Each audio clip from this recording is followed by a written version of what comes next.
Ladies and gentlemen, welcome to another episode of Stuck in the Middle podcast. I'm one of your hosts, Uncle AK. And I'm Reflex. Hey, welcome. It's another Sunday, bro. Yes, sir. Been an eventful weekend. Very, very. Yeah, every time we get to take some equipment out the studio and go on the road, I'm excited for that. Shout out to Africa Gives Back International Gala, Troy. We had Troy on the podcast. Yes, sir. They had the gala yesterday.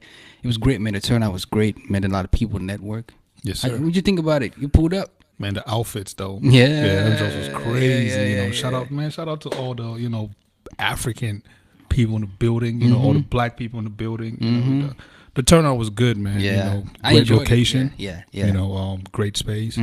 Yeah, man. The network was good too. Yeah, and shout out to Troy again. If you haven't heard the episode, we had Troy on. You can support, what he's doing. Bringing clean water and education to people in Sierra Leone. That's where he's from. So definitely check that out. We got a special guest in the building, though. Yes, sir. You know what I'm saying? Keeping in this, it's all about Africa, man. Africa is winning on all levels. France, you know what I'm saying? Or I should say, All-Star Africa won the World Cup. You know what I'm saying? So we're keeping it in the continent. You know what I mean? Yeah, shout out to France, man. Yeah. But before we introduce the guest we have in the building today, definitely want to remind our listeners and watchers, thank you for checking Stuck in the Middle podcast out every week. You can follow us on all social media platforms as SITM Podcast.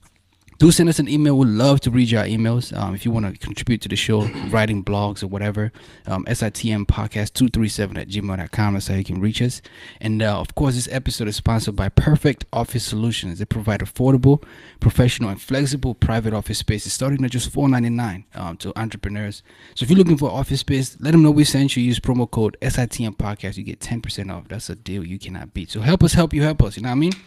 AK, bro, we got a guest. I'm looking forward to this. Who we have in the building today? Let them know. Yeah, so in the building today we have Taalib Saber.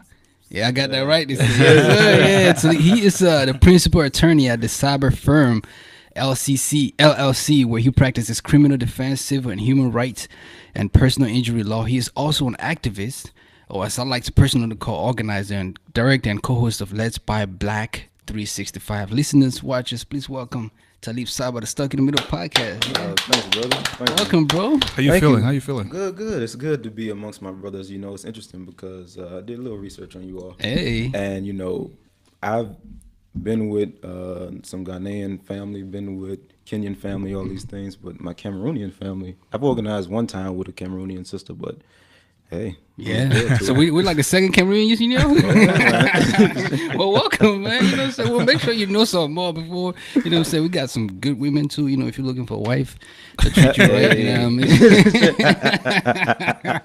Let me chill out, man. Why not? Want to get right into it though, you know what I'm saying? You describe yourself as an African in the diaspora. Yes. And you actually describe the United States as Babylon. Yes. Explain that. So, starting off with just the whole notion of being an African of the diaspora, I look at it this way, and Malcolm X kind of says something similar. When you have a rabbit, and a rabbit has babies, and those babies are placed in the oven, and those babies have babies, do they become biscuits? Nah, they're rabbits. They're rabbits, right? Yeah. Okay. So when you have Africans that were kidnapped and stolen from Africa and brought into another land, and they reproduce, they're still African. And I think that when we use the terminology, the hyphens, between African American, African, and those things, then it tends to separate us more than bring us together. So that's why I consider myself an African of the diaspora, because no one can tell me that I'm not African. Right. There's no listing or no qualification that you got to check off to say you did this, this, and this, especially when Africa was Kwame Nkrumah, saying that Africa is born inside of you, not because you're born on the continent. So, yeah. And as far as Babylon is concerned, I mean, we know that the Western imperialism and what has happened to African people throughout history and time since, 6,000 years ago, it's like we've been fighting this battle, this uphill battle, like for ages. And being here in United States, even in the West, we've been subjected to so much that it's just like Babylon in the fight.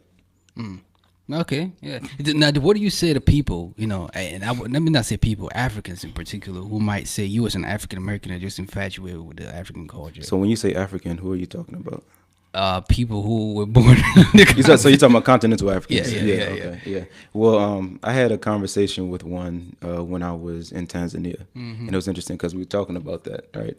And she was just convinced, like, nah, you just this black extremist, da da da da. And I said, well, nah, and I gave her the same analogy, so she understood. But there's not an infatuation with, just the African continent and things like that. I actually put in work on the continent. I build because you've brothers and traveled sisters. around, Absolutely. So I put in work on the continent.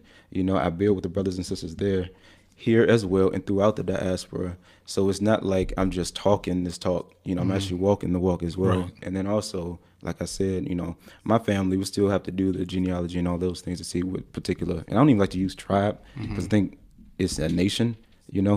But to see where specifically we come from. But Bet you it's Cameroon. Hey, it may have been. It may have been. But I would just tell them that just like the Africans of the diaspora have been colonized, Africans on the continent have been thoroughly colonized to where, there's still this divide. So you can come up to a brother or a sister that may be from the West, and then you have this ideology that, nah, you're not African, because maybe that's what they were taught. Yeah. There's this argument, that is going around, between Africans and African Americans, just in terms of, there's some brothers that you talk to and they say, no, I have nothing to do with Africa. I'm African American. I'm like, we all black. Like, what are you talking about? And then there are Africans that go, well, I associate myself with African Americans because I never went through, like slavery and all whatnot, and vice versa as well. So help us understand. How do you bridge that gap? Yeah, So several ways to do it. One is so here in this area, right, I have a lot of continental friends here, brothers and sisters, and we'll talk about things that are on the same common ground. So it may be issues as it pertains to receiving healthcare, right? Issues that pertain to police brutality. Our brothers from the continent who come here may face immigration issues, and stuff like that. So we'll build around basic things and then expand. It expands to various aspects of education as well. I was talking to one brother, a Kenyan brother, who wanted to open up a charter school and teach Swahili. And I said, well, that's interesting because a lot of the organizations that I'm a part of and help facilitate, we tend to try to pick up an African language, whether it be Swahili or Tree or, Zulu, whatever the case may be. That way we can get back to, because there's certain things within the mother tongue that is not, you can't translate when it comes to, speaking English or French or any of the other European languages. Facts, yeah. Right. Yeah. So to answer your question, like I'll ask, like, where's the distinction, or where is it that you thought that we are on different pages? Most oftentimes I find that within our community, the Africans of the West, we've been colonized to believe that you all don't like us, that somehow we're different, I guess because we were in the West and built by like the American system and stuff like that. So somehow because you have an accent or because, the food may be different, which it really isn't. But, small little nuances that were different. And then from the continental African perspective, it's more like, oh, y'all. I had this sister when I was in Ghana tell me, what's up with y'all African Americans? And I said, what are you talking about? She says, because, you're lazy and you have all these babies and, you in jail and all this and that. I said, where'd you get that from? She's like, I'm seeing it on the media. And I said, okay. So one, African people do not control the media, right? Two, clearly I'm standing before you. And at the time I was in law school. So I said, I'm standing before you in law school, working on my second degree, which is a higher degree. I'd have no children. I build within community, and I'm here talking to you. So just like you have that ideology, I can easily come over here and say, well, you all diseased and famine, you got HIV, AIDS, and you have this, what is it called? Mutilation of the genitals, all those things, right? War. Like these are things by the Western system media campaign that has really tried to where's the gap between us. And unless we are politically astute and we understand exactly what it is then we will always fall subject to it. Man, I want to pump the brakes right there and rewind. Yeah. It's a lot, you know what I'm saying, that you've put on the table. But who, you know what I'm saying, like, how did you get to here? You know, like, you know what I'm saying, Taalib Saber, for somebody who just listened, like, dang, like, okay, this brother, you know, who is he? Well, for me, the transition into what we call, I don't even like to use consciousness. I'll just say, like, you know, being aware of your reality started in 2012. So that was when I first got accepted and went into law school, first semester. Where'd you go to law school? North Carolina Central. Okay, Yeah, shout out. shout out to shout out to Will. We've had him on the podcast. He went to North Carolina Central. Yeah. Bet. Yeah. So it's for me, it started with just transitioning my diet, because at that time I wasn't taking pork, but I was eating the rest of the meats and stuff. And a friend of mine got sick, thought I was a vegan at the time. And I said, let me try this out, right? So that happened. And then the following, so 2013 spring, my grandfather was dying of, I think, pancreatic cancer. And I remember talking to him, and I had an opportunity to either go on an internship to South Africa or take an internship on Capitol Hill. And as I was talking to him about it, because I was kind of torn, I noticed his face light up when I said South Africa. So I said, okay, bet I know what the answer is. And then later on, he transitioned. But during that summer, 2013, like, I came into my brother, Farai, sister Alexia, and another brother, Luther, who was like people on fire when it came to like just being unapologetically black. And in Farai's case, unapologetically African, right? So they were dropping names of like books and leaders, Patrice Lumumba, Julius Nyerere, you know, Zibukwe, like so many people that I didn't know. And I'm like, wow. And then just the way they were unapologetic about it. So coming back to Central, I did a little studying, you know, watched a couple of documentaries, but really heavily studied. And I transitioned into someone that was like, you know, okay, now I know my history and my culture, and I'm really going to dive into this and see why is it that everywhere that you go, the darker you are, the more worse of a position that you're in. And specifically on the continent, why is it that it's controlled by the IMF and the World Bank and the Translateral Commission, and our people don't know that? All those resources on the continent, and our people aren't taking advantage because of the outside entities that have a hand in it. And then you look at those brothers and sisters in the West, and my continental brothers will always say, like, yo, we see the Arabs here.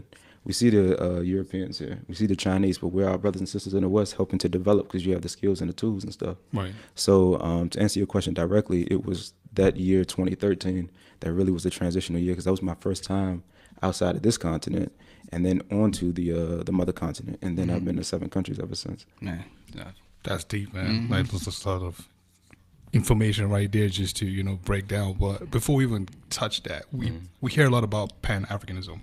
Like, what is that? You know, what does it mean to actually, like, to be a Pan-African community advisor and organizer? Organizer. Yeah. So that means, what Pan-Africanism means to me is to understand that politically, socially, and economically, African people need to come together in order to control everything that essentially they touch. So for me, I don't see, as an organizer, I focus on the similarities and not the differences, because we can get lost within the differences. But I don't see a Cameroonian brother any different from a brother from Brazil, or a brother from Mozambique. I don't see any different from an African brother who may be in China, you know. So it's really just about figuring out what issues that we're going through, what things and resources that we have, and coming together and building together as an African people. I don't see the differences. I see the similarities. That's big. Being that, you know, we all black, we cannot shy away from the fact that, you know, there's that saying that together we stand, divided we fall. You know, we're trying to fight racism and all whatnot, but we cannot keep our relationships intact, just as black people. How can we, you know, begin to unite ourselves to fight something bigger than us? Similarities. Focusing on the similarities is, when I was looking at your shirt, for some reason Haiti came to mind, and just understanding, just like take Haiti for example, right? There's a reason why Haiti is the way that it is now, as one of the poorer countries in, you know, the Western Hemisphere. At the time of Haiti's revolution, you're talking about the English, the Spanish, and the French. The top militaries at that time they destroyed, and from that point on, the West was like, no, Haiti is not. They were the first Black republic, but they will not be an example for the rest of the world. as far as what they can do when they come together. You talking about, I didn't bring the book with me here, but there's a book that talks about, I think, 100 great men of color, or the world's greatest men of color, something like that. And Hannibal Barca of Northern Africa, what is now Tunisia, I believe. One of the baddest, I think him and Queen Nzinga are probably like the top two baddest warriors ever, African people. And just the fact that we understand that runs in our DNA, that goes in our blood. And the fact that Haiti was able to overthrow the French and bankrupt the French is the reason why America is as big as it is, because of Louisiana Purchase, and they didn't have money. But to be able to focus on the similarities and then also understand that it's a common enemy. So you may have to break stuff down. Like, you may run into somebody who's not even thinking on that level right now, but understand, okay, so take being on a block, for instance. You have brothers who may be killing each other on the block. Like, okay, you saying that you're the king of this block is like the lion saying that they're the king of the zoo. All right. You don't control it. You don't own it, and you're out of your natural habitat. So focusing on the fact that, okay, why is it that you're not able to get a house? Or why is it that you're not able to get funding for school? Why is it that when you look at the prison industrial complex, or the makeup of the prisons, that you see more African people in the prison than you do, any other race? And then once you start planting those seeds, and then things on a micro level too, you can tap into police brutality, because that's like the thing that's hot right now. But stuff like that. And then once you start attacking it, and then also going to the continent, why is it that Cameroon, Mali, in the Francophone countries, why are they still paying taxes to France? Why is it that you have to pay for colonization that you didn't want? And then once you start attacking it, like, oh, so that same man that oppressed you in Cameroon is the same man that oppressed me in Haiti. Right. That's the same man that's oppressing me in France. Then once you start to come together, it's like, hold on. So there's a common enemy right here that is the reason why we're divided, and that they're always meddling in our affairs. So it's like, I can't even sit down with my Cameroonian brother and talk to him like shop about things that are going on, because you already have been it's like that Frenchman or whoever was your oppressor has already been in your ear, whether it be directly talking to you or indirectly through social media, through any of the propaganda that's out there. So really understanding exactly what the social constructs are and then attacking it from that. But it takes those, like Kwame Ture said, it's not on the conscious to make the unconscious conscious. It's on the conscious to make the unconscious aware of their unconscious behavior. And I think that's what the charge is for us. You are also the managing director of Movement for Black Power. I feel like, I was going to ask you what does that constitute, but you kind of touched on that a little bit. If you wanted to add on that. Sure. So as a managing director, what does that constitute? What do you do with that movement? What that does, what that entails is that the organization is comprised of several organizations or several members. So you got some people from the new and old Black Panther Party. You got some people who are doing some work in the NAACP, some other things. And we decided to come together because we wanted to create an organization that really focused on the liberation of Black people, total liberation of Black people. And from there, we've done drives we've done programs like Feeding the Homeless. We collaborate with other organizations like the National Black United Front, and they have a Feed the Hood that they do once a month on MLK and Malcolm X. We're doing some Swahili, some language classes. I teach some Know Your Rights classes sometimes, and anything that really helps to make us self-sufficient and independent is the main focus of that organization. And then also when I went to Uganda, we were building relationships with the brother Malimu Shahid out there, who has an organization called Ilham Girl Child Charity House, and it's to keep young girls in school. So we help to, pay for some of the land so that they can have crops and food to produce not only for the family, but for that whole community. Because it makes no sense for a girl to get food, but her mom is starving or the brother's starving. Like we take a traditional African approach holistically with the family unit, So the movement does a lot with regards to like these varying factions and community, but just to really build and help to effectuate and advance the liberation of African people. I feel like your platform and our platform is similar, and the reason I said that is because we focus in Africans, in the continent and here in the diaspora as well, and you're doing the same thing. And there's this particular question we get all the time: why is it that you focus on black, on black soldiers, Africans, and Africans in the continent and the diaspora? Like, for you, how would you answer that question? So you talking about in relation to other races? Yeah. Yeah. Okay. Yeah. You get that all the time.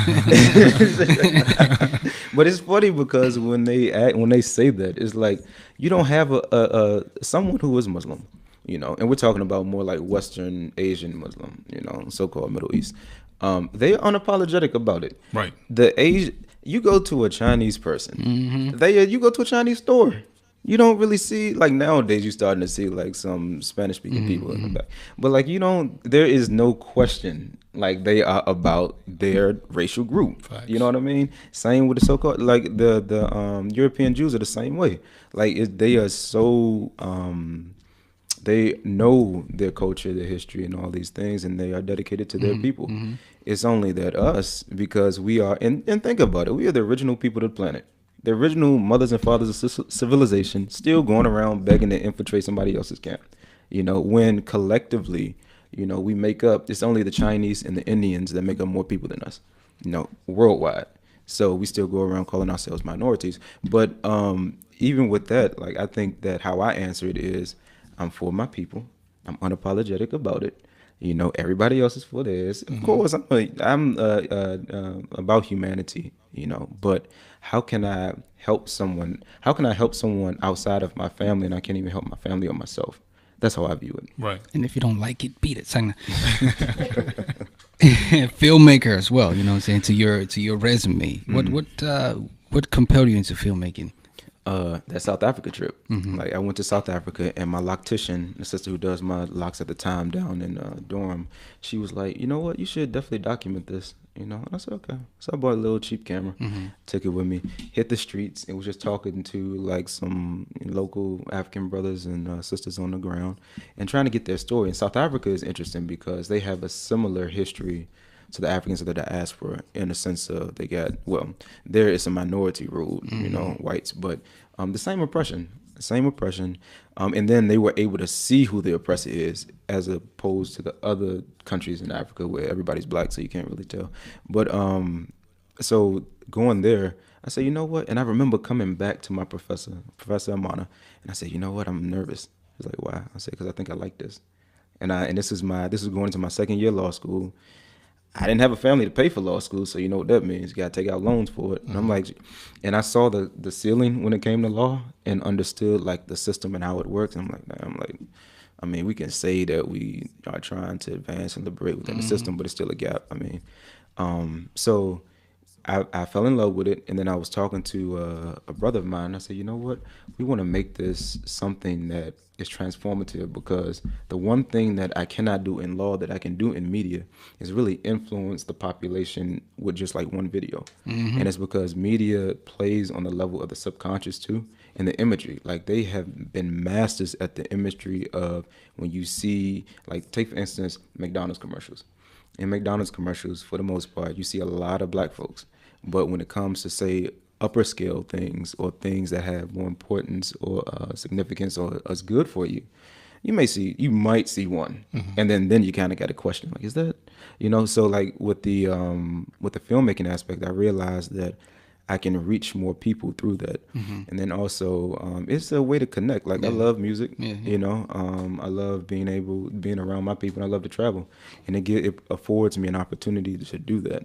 So that's how I got into it. And you've been critical about the media and what you call controlled press. The controlled press. I don't have Malcolm X's book. That's not press. But how, saying like we live in a time now where there's even apps in like cities like New York and Los Angeles where people like you and me, like the reporters, in like an age now with the social media and the smartphones and things like that. Is there any positive aspect to it in your view, or what are the negative and positive aspects of the media now? Well, now the negatives. I mean, the same thing goes on because people are getting. So you remember the Dove commercial? When a woman took off the. Okay, so just for instance, with that. A lot of people, and likewise with police brutality, a lot of people go around saying, oh, how is it? It's 2018. How is it still going on? Well, if you never solved or addressed the problem to begin with, like Malcolm X said during the 60s, it's like, okay, if you take down the signs of segregation and you integrate, right? How do you know that the system will change? It may change its method, but at the end of the day, it's still going to be the same, because you're talking about you have to like change the political state of it. But I would say the fact that maybe the mainstream media now has different people behind it. So like the producers, what is it? The brother for Black Panther, Ryan director, Coogler. Ryan Coogler, Yeah. Issa Rae, the other sister out in Chicago. Like, so you have Ava DuVernay. So you have them coming in to be able to tell the stories, but at the same time, you got to understand when you go into a system that isn't yours and in an institution that's not yours, you still have to play by the rules of that until you're able to create your own platform, like Stuck in the Middle, and do your own thing without having to worry about who you're playing to and stuff like that. So, I mean, there are positives with regard to that, but I'm not one who is unrealistic to know that, why eat at someone else's table when I can have my own? Right. You're also the co-host of a platform called Let's Buy Black 365, which is also a strategic partner with the Association of Black Psychologists. Yes. Where did this idea come from, and what's the movement about? So Let's Buy Black. So it's Connect TV by Let's Buy Black 365. The sister, shout out to Nataki. I was like watching videos like all weekend on your YouTube page. Yeah. Yeah. So the way that came about was I know I met Nataki in 2015 during Kwanzaa, and her parents are like pillars in the so-called conscious community and just doing some work in the Black community generally, and did some amazing work in psychology and also just in teaching and education. So they told me that she wanted to do a show or some type of platform that was the media that really changed the view of changed how we're viewed in the media. So I said, okay. So I talked to her, built with her, same wavelength on a lot of things. So we decided to come together and do the show.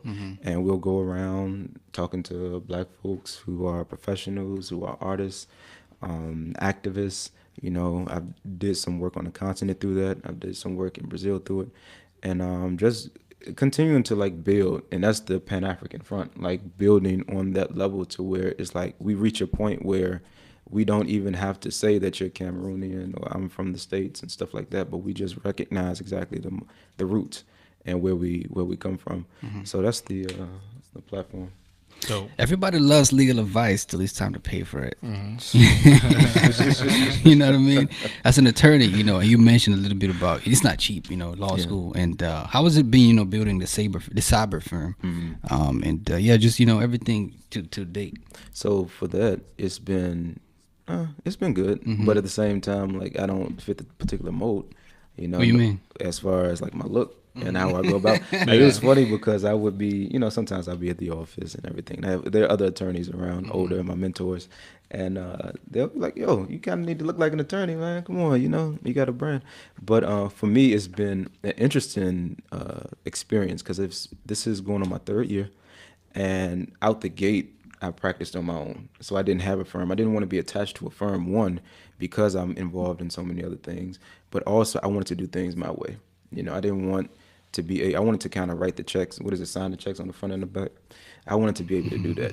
So that's why I built the firm. But it's interesting in the sense of I'm not your typical attorney. There's an example where I was doing some community activism work up in Baltimore, and I was just chilling on a stoop on the west side of Baltimore, and this young brother comes up to me. He offered me a hot dog, and I had to tell him like I'm vegan, so I can't, So we had that conversation, and then eventually we moved to me being an attorney. I forgot how we got on it, and he was like, "Wait, you an attorney?" I said, "Yeah." He's like, "But you here though?"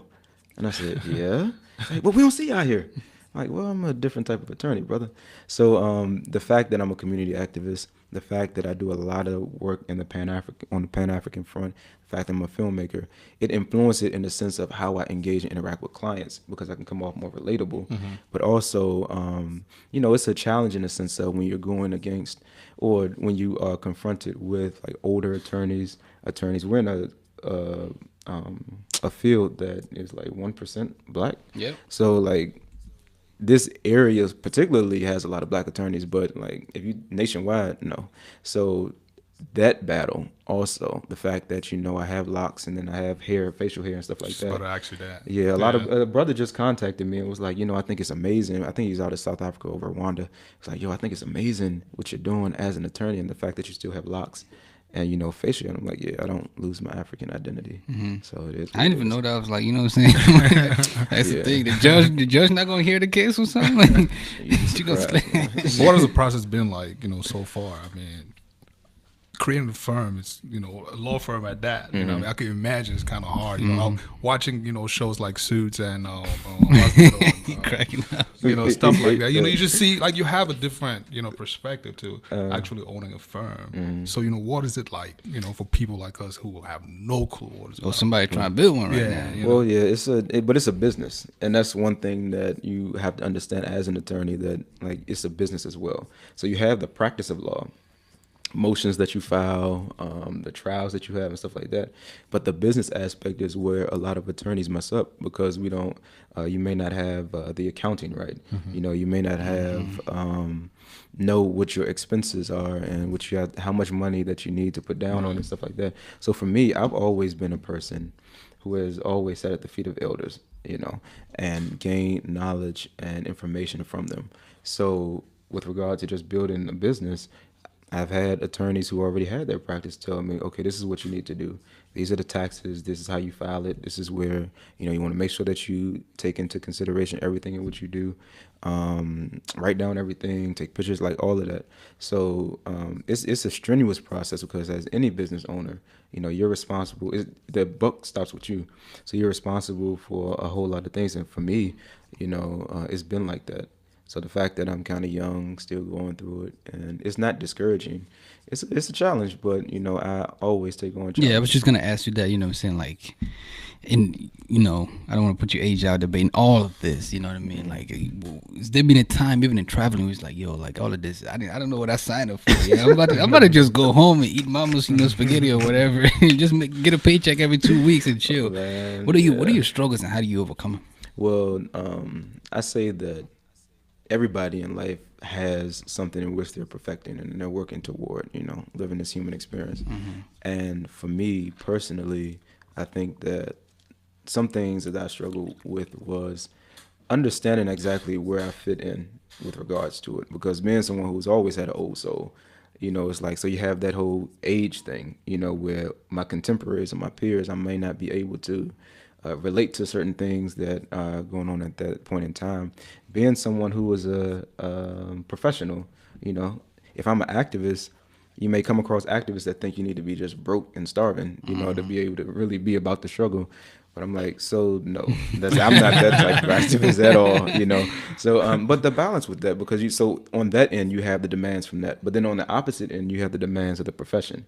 And people saying, well, you know, why are you worried about these people who don't have, you know, these poor people and stuff like that? And I'm like, yo, you come from the community, so what you talking about? You know, you just a paycheck or two away from that. So it's been interesting in the sense of, because I'm stuck in the middle of both of these this life, that spirituality has really grounded me, you know, and the fact that I'm really in tune with myself and learning myself and knowing myself, that's really helped to overcome a lot. And having a good familial structure around me. Yeah, I like it. You're also part of an organization called, is it a Top Man? Tubman House. Yes, in Baltimore, and also, you know, as a Black Power, you know, movement in DC. You know, what is it about? You know, and, you know, what are some of the services, or let me say, you know, what have you able to accomplish so far? Okay, so interesting thing about the Tubman House is, so it's based out of Baltimore, and that one, we actually went hard with that one, because we started off with working in community. I saw y'all took over a house. We did, yeah. We took over the abandoned house. The press was, and that's why I said the controlled press, because of exactly what went down that time. But yeah, to that point, we've been working in that community, specifically West Baltimore, Gilmore Homes, for like, I think maybe 2 or 3 years before I got there. And when I got there, you know, they were still passing out lunches and telling people about politics and stuff like that, but we didn't have a space to operate out of. So this is where the house comes into play, because we found an abandoned house. If you don't know, Baltimore has a lot of abandoned homes, you know, so we saw one that was recently vacated. I said, okay, well, you know, it looks nice, considering the rest of the block, like, it looks the best. And we had people on our team that were construction workers, engineers, all that stuff. So examine the house, make sure everything is straight. And we said, okay, well, we talked to the city first. And we said, all right, Baltimore, you got this property that, has been abandoned for some time. We want to buy it from you. They weren't having it. They weren't talking to us, this red tape. I said, okay. So we had different means and methods to take it over. And we took over the house, and we called for the press to let them know, like, yo, this is our flag. Just like every European nation goes around doing that, we did the same thing up in Baltimore. And right after the press left, here come a black Suburban, and 4 sisters in black suits jump out, going in the house. Whose house is this? Whose house is this? They're like, yo, who are you? Like, where you coming from? Baltimore City, right? And then this guy gets on the phone. I forget his name. He's in Baltimore. He started yelling on the phone. I'm like, bro, I'm a grown man. You ain't yelling at me. But we tried to negotiate with you all and tell y'all what we wanted to do. We already been in community for some time. Mm-hmm. We already were doing the work that y'all claimed that y'all were trying to do. So what? This is the last resort. And then that forced them to sit down with us and negotiate and talk and stuff like that. But right now, that property, so they did tear down the house, but we still have 3 lots in which we have fruit, vegetables that are growing. We got our aquaponics there. We raising chickens and stuff like that in the city, in a neighborhood that is a food, well, we'll say food apartheid, because desert is a natural thing, but that's experiencing food apartheid, where you got high sugars, high salts, all these things that is a covert war that people aren't talking about, the health. And but yeah, providing like those things, and the community is a part of the organization as well. So man, when I go down to DC, right, during the day, we see a lot of homeless people, and Bmore as well. There's a lot of social programs that the government put in place to help people of color, for example, those who went to jail, for example, when they come out, I'm sure that programs to help them, survive society and stuff. Some people have managed, a way to work around that system, to, I don't know, like it comes up as bad to other people, the people who work the system. Like, how can we, as blacks, work together to eradicate, all that mess, people working the systems and all that? Because those people are actually making it bad for the people who actually do need it. So as blacks, how can we make sure that, systems like that don't get, destroyed? Okay. So when you say work in the system, are you talking about like exploiting it? Exploiting, yeah. Okay. Just want to make sure. So one thing we have to identify, and let's just use welfare as an example. African people are not the majority people on welfare. You can go to Kentucky and see that, just as an example. So collectively throughout this nation, it's mainly white folks that are on social service programs. But how we can see, the issue comes into, let's go back to Reagan, where this whole notion came from. Nixon put it in place, but Reagan actually executed it. Reagan had this thing during their administration where they would use dog whistle terms, saying, so they wouldn't necessarily say we're talking about African people, but through the context that who they're talking about, right? Dog whistle. So there was, during his campaign and during his administration, they would have this whole welfare queen thing where she had different names. It was a particular person who he labeled that, but it basically went over the entire black group. But she had different names, all these kids, and was just sitting at home getting a check from the government and not doing anything for work. And I think that we have to be cautious to adopt and identify with that, because there again you have the media playing the whole notion of this is what black people do, but for the small people, it's just like voting, how they try to set up voter ID laws and stuff like that to say that people are exploiting the system and stuff like that, which isn't the case. I think it's less than 1% that actually does it. It's the same thing with the welfare system, and you may have some people who exploit it, but that's not majority of the people. So the way in which we can is to teach self-governance and teach independence, so being self-determined. Because if we go to school, say for instance, y'all brothers went to college? Okay. So we go to college, we get these degrees as professionals. So now we're in the same so-called class, right?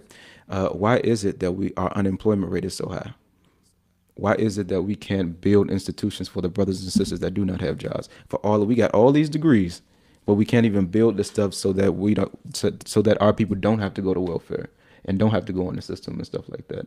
So I think starting from the fundamental basics of those that have, build, and then those that do not, we continue to educate and we continue to let them know, all right, well, This is something that's temporary that you get on, but at the end of the day, you want to control your own resources and control your neighborhood and the politics of your neighborhood and community. And the only way that you'll be able to do that is to have the political education and have the self-determination within you to want to do that and to build. So that's how you effectively get them off of it. Yeah, and that also goes to, Africans in the diaspora actually, going back home and, building and all that. And I just saw a statistic, and it was about Haiti and Africa. Haiti, I think for every 10 cents out of $1 that the African people here in the United States spends can go to rebuilding the entire country of Haiti, and then I think it's something like 20 cents or 50 cents out of every $1 can go toward rebuilding the entire continent of Africa. So you have the continental Africans that come to the West to get the education and get the knowledge, but a lot of them stay. And then also the fact that if you don't go back and you don't build, and it's like a suit. Like you don't put on a suit that's tailored for somebody else, right? You put on a suit that's tailored for yourself. So we're using these systems that are un-African and expect African people for it to work for African people. And it's until the African people can control their own resources, politics, and the like, that you'll see a change in all of this. I was just going saying, like, while we're a little bit on the topic of politics, do we go to the polls? In your experiences traveling back, the continent and also here, do the polls work? What is your experiences as far as you see is why some people shy away from the polls? I'm talking in terms of voting. Yeah. So the United States has a very low voter turnout in comparison to others. So they tend to demonize. As an organizer, you look at all systems and all revolutions and stuff like that. They tend to demonize Venezuela as far as like they're people and they've been oppressed and all this and that. Whereas Venezuela has, I think, an 85% turnout rate for voting. And not only that, every 2 years, I think their cycle is maybe 4 or 6 years, but every 2 years they go back to the polls to grade the president and to see if he's doing what he's supposed to do, because at that time they can vote him out and put somebody else in. So that's how they continue. And then also they have different referendums and they have forums that you can come. The brother, peace be upon his name, Chuck Lumumba, down in Mississippi, Jackson, used to have the same thing, in which his son now, Chuck Wade Jr., is taking over, is implementing, but the collective where they would come together to talk about issues in community, and then they would put it on the ballot and put it a part of their thing. But I will say, Kwame Ture said that voting is a tool and a means to get to, what we're trying to do to advance the liberation movement, but it's not the end game. If you vote, that's cool, but what are you doing for the next 3 years? What are you doing for the term of that president? Like, so you just vote, you sit down, say, oh, okay, I voted. So you're not organizing? You're not dealing with the local politics because you're just focusing on the national politics. The president that's in power now, you're just focusing on him, but you don't want to look at who's running your local governments, which actually affects your day-to-day more than the national and the federal government. So it's like voting is a tool, but it should not be the end all. We still, at the end of the day, need to control the politics and all of the resources within our communities, wherever we are. We're a little bit short on time, but you want to go back to your film, It's called Al-Kabulan. That's your film? El-Kabulan. My bad. You try, bro. You try. Is there something behind that name? So El-Kabulan is one of the original names of the continent of Africa. Okay. Right? Africa was once used to be called the entire continent as Ethiopia, but El-Kabulan was another one. And with that, the El-Kabulan Film Society, that is an institution, just media house situation.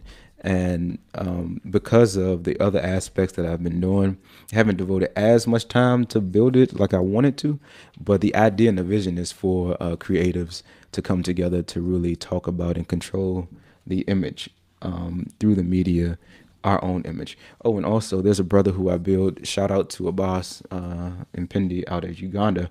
When I was in Uganda, he's doing some amazing work with the Ugandans out there to build in media and teach them the whole gambit from writing to directing and producing those things. So, it also provides an opportunity to bridge the gap between those creatives that are in the diaspora and also on the continent so that we can collectively control the media. So it's not just, okay, CNN may control here, BBC may control in Europe, Al Jazeera controls there. African people need to have the same thing that isn't controlled by Europeans or the West. What advice do you have for young men and women out here just trying to make an ends meet for themselves, or get to greater heights. Go to a better college through the system. Yeah. That's Know yourself, understand your culture, your history, where you come from, the richness that's in that. I would say that figure out what it is that you want to do, and also what it is that your community needs, because you don't want to experience a brain drain where you get put on individually, but collectively what happened to the rest of us, because you have to understand that what affects one affects us all. I think it was Dr. King that said, injustice anywhere is a threat to justice everywhere.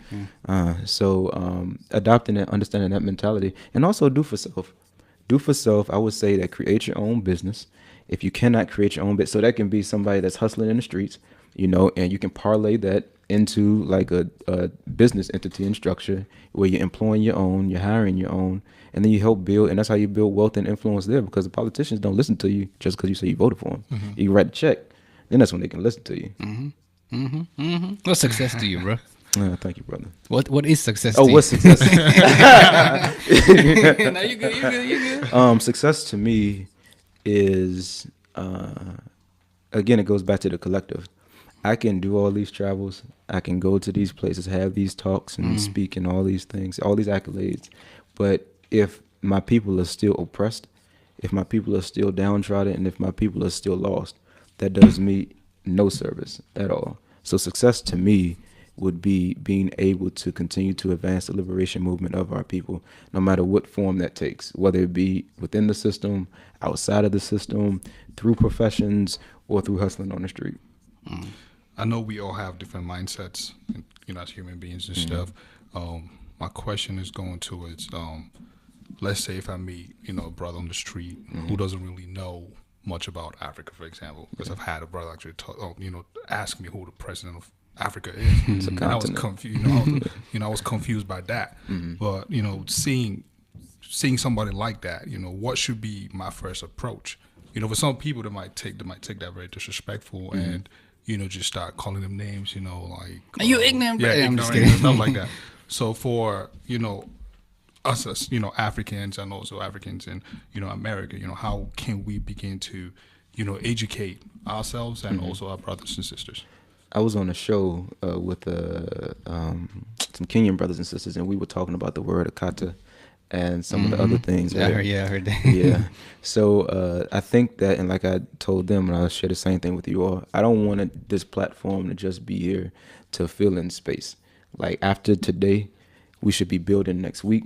We should be hitting each other up and saying, all right, what events do you have going on in your community? What events you got going on? Because I can come to them.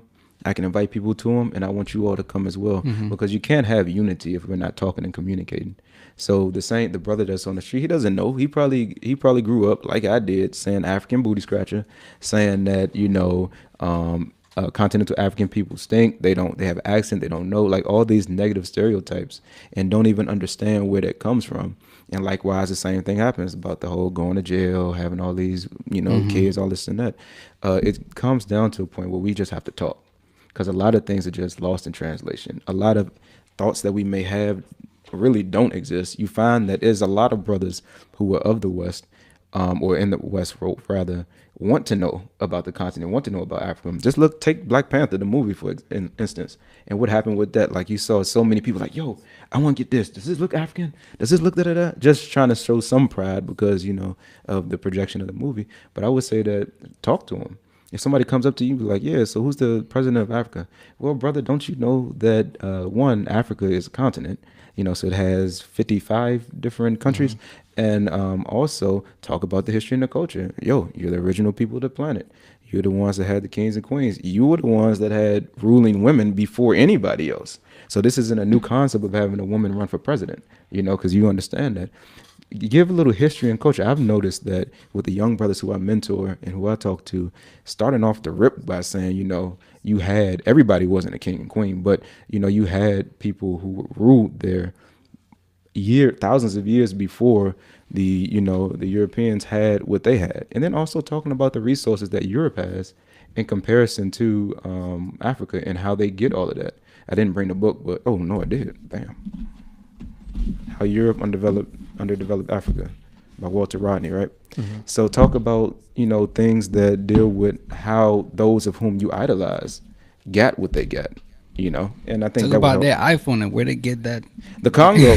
Talk about your brothers and sisters in the Congo and Yeah, how, they've been exploited for that. Yeah, man. I wanna leave the listeners, with this question from your Twitter page. Uh-huh. How do you reform a system and its byproducts that are created for your exploitation and destruction? I'm just gonna leave them with that, and with that, say, how can people reach you personally, social media and all that? Or say if they broke a leg and want some representation at Workman's Comp or something. So you can reach me so I'll start with the social media stuff. Talib at Talib _S, right? TAALIB_S. Facebook, Taalib Saber. I think so. Twitter is Taalib Speaks, at Taalib Speaks. And then for the business aspect, from my law practice, thesaberfirm.com. That's TheSaberFirm.com. It's under construction now because I got to do some stuff. It's down, but it's gonna be back up soon. Yeah. And then So those are the ways. AK. Yes, sir. Hey, man. Well, appreciate you coming through. This was definitely, a history lesson. This is just, a push to pick up the books. I was just going to ask, what's with the books, for people watching who are like, why the books on the table? So the reason, Man, it's a learned brother, man. yeah, that's one thing. Like when you have education and you read, like that's something that cannot be taken away from you. And the reason I always bring books when I speak and when I do engagements like this is because it gives, most people don't know where to start. They say like, you know that, or you reference this, but I don't know where to start. Here it is. Like you got some of the great African people who've ever walked the face of this earth, with these books. But yeah, just studying, and it helps people to kind of know where to start. Marcus Garvey. Yes. Man, that brother was tough. Absolutely. Yeah, man. Hey. Appreciate you coming through, bro, kicking it with us, man. Like you said, it doesn't stop here. That's one thing that stuck in the middle is big on. Like I said, we were just this weekend supporting Troy in his water is life event, and so don't want to toot our horn, but hey, appreciate you coming through, and we're gonna link up again. No doubt. Yeah. Personally, me, I'm saying I need that lawyer. I'm just definitely. Hit up Taalib, follow him on social media if you enjoy what you listen to, and if you like, the platform Stuck in the Middle, let us know on social media. SITM Podcast is where you can find us. So Facebook, all that good stuff, and hit up Perfect Office Solutions again. They're our sponsor. If you need office space, SITM Podcast is the promo code 10% off. That's a sweet deal. What we got next week, bro? Yeah, next week we got two guests. We're going to be sitting down with Gildas, aka Mr. Lemaire, DMV, the DMV. Yeah, it's a big Cameroon music festival coming up on the 28th. So we're gonna talk about it with him, and how that all came about. Yeah, it's gonna be fun. Yeah, he's a event planner and promoter here in the DMV. Next week as well, we'll also have Joanne Wilmer. She's a human resources executive and a community-based advocate. Yeah. So if you need them jobs, you know what I'm saying? HR. I'm just kidding. probably no relation to what she does, but we'll find out.